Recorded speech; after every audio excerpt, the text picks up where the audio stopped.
உறுதிமொழிகள்.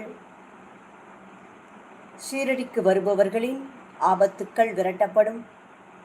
சமாதியின் படிகளில் பக்தியின் நம்பிக்கை பொறுமை ஏறி நடந்தால் துன்பம் பீடை விலகும். உடலை தியாகம் செய்து போவேன், பிறகும் பக்தனின் காரணமாக ஓடி வருவேன். மனதில் திடமான நம்பிக்கைக்குள் சமாதி ஆசைகளை பூர்த்தி செய்யும். நான் உயிருடன் இருப்பதையே எப்பொழுதும் உணர், அனுபவி, சத்தியத்தை பகிர்ந்து கொள். என்னை சரணடைந்தவர்கள் யாராவது வெறும் கையுடன் திரும்பியவர் இருந்தால் சொல்.